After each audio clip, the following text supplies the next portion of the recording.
So good morning and welcome to another session on corporate governance, Module 1, Part 2. This is again corporate governance from BUS 4C22, University of Calicut. And myself, Dr. Jacob, is Director of Naipunya Business School, who is handling corporate governance during the fourth semester for MBA students.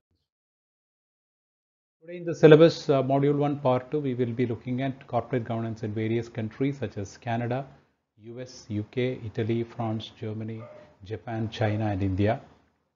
And we will also be looking at the corporate governance mechanism and overview of the 4 P's of corporate governance, that is people, purpose, power, and performance.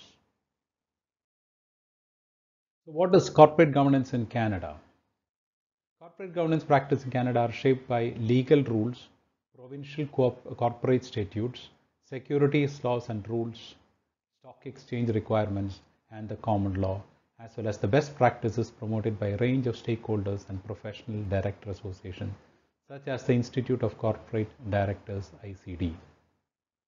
So as in India, you would find that, it is being regulatory mechanism is there.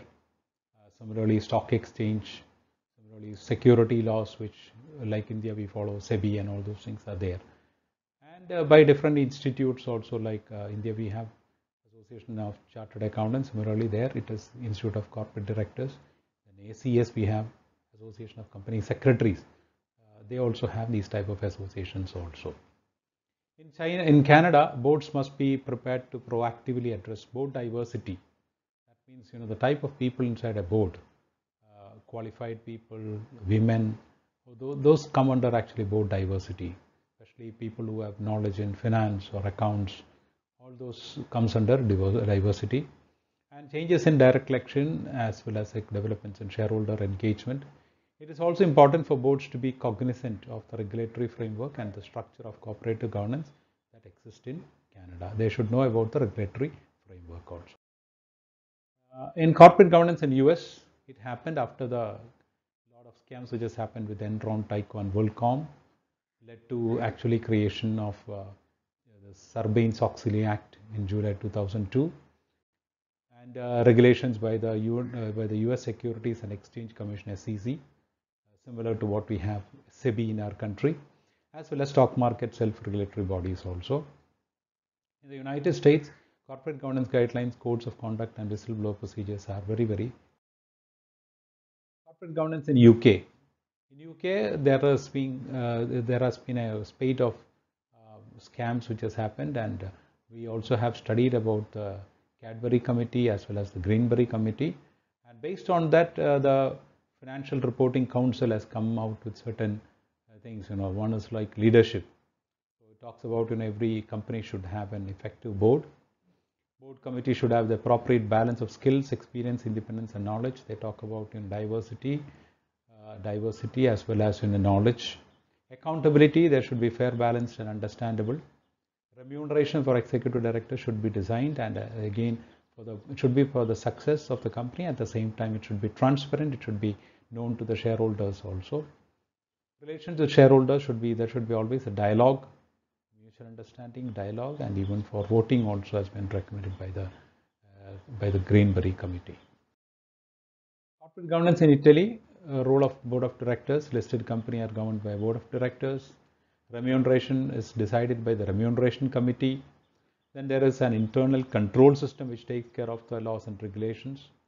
And appointment of auditors are also based on the reviews by the board. In France, it is followed. It's all based on the commercial code of France and the French stock exchange also. Apart from that, there are certain laws that organize even certain types of businesses also, such as pharmaceutical or auditor or even banking. And the shareholders' approval are required, especially for annual accounts as well as dividend policies also. In Germany, it follows basically the German Co-Determination Act, Corporate Governance, Corporation Act. And there are 3 bodies in corporate governance in Germany: shareholders, management, as well as supervisory board. So supervisory board are elected by the shareholders at the general meeting. Management board are headed by a chairman, and the supervisory board jointly accountable for the management of the enterprise. And board's composition in entirety covers persons with a wide spectrum of experience and expertise.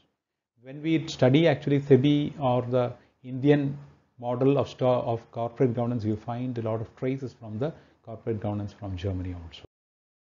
Corporate governance in Japan are basically the main bank is the major shareholder, and apart from that, corporate governance code is also there, which should be well balanced in knowledge, experience, and skills in order to fulfill the roles and responsibilities.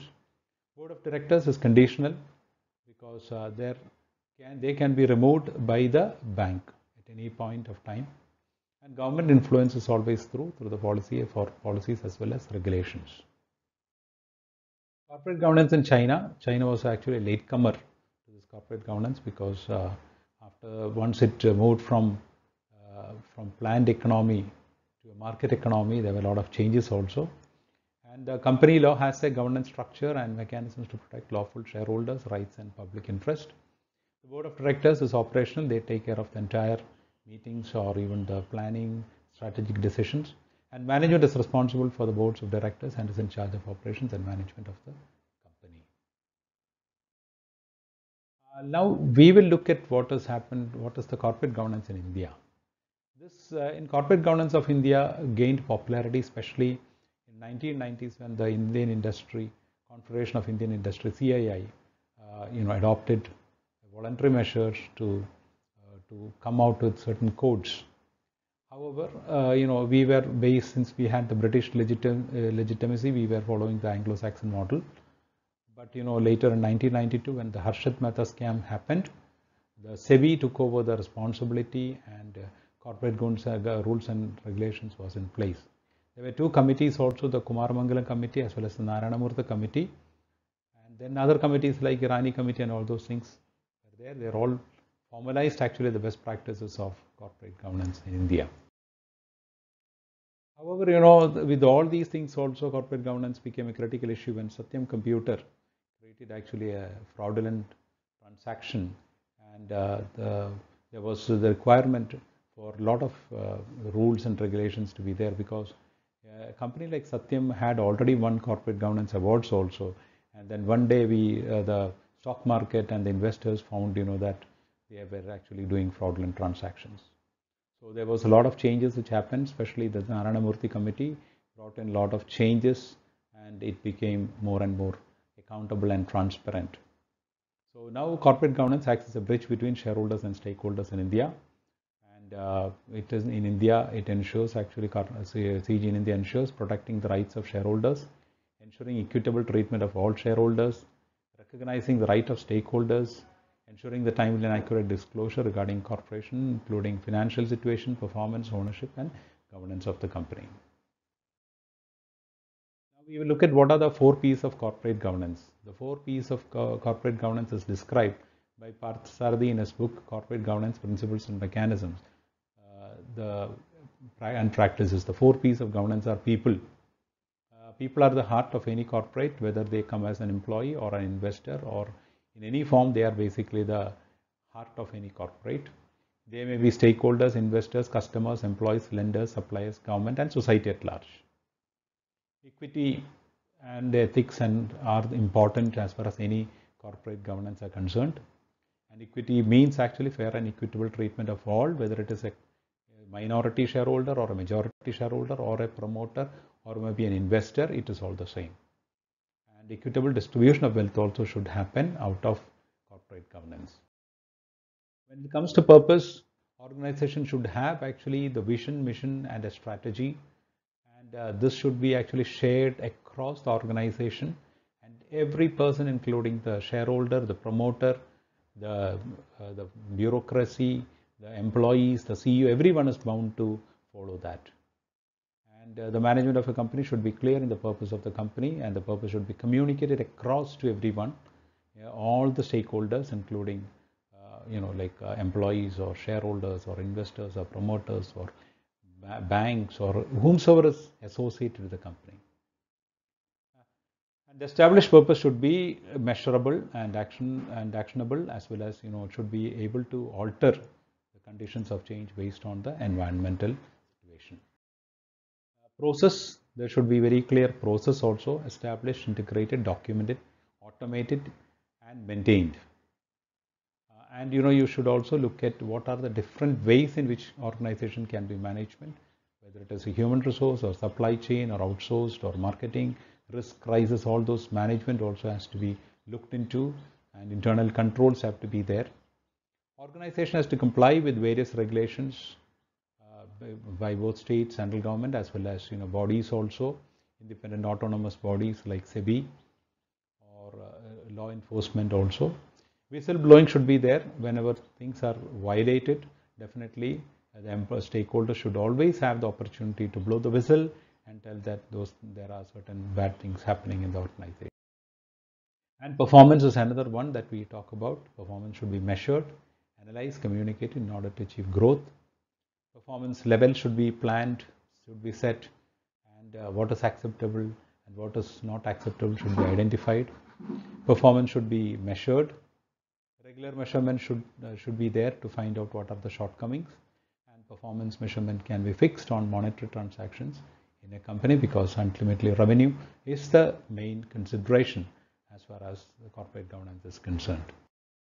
So we looked into what is corporate governance as far as how corporate governance from an angle of investors and shareholders and the stakeholders, and we also have found as to what is the type of corporate governance which existed in various companies, various countries. The reason why we studied was that to understand from where our Indian corporate governance emerged. And you would find that the traces of Indian corporate governance are found in Germany. It is in UK, started with UK and then with Germany, and then even follows even the US model also. So I hope when you study about corporate government policies of government of India, you will be able to find those traces and you will be equipped to understand corporate governance better in the light of all these countries.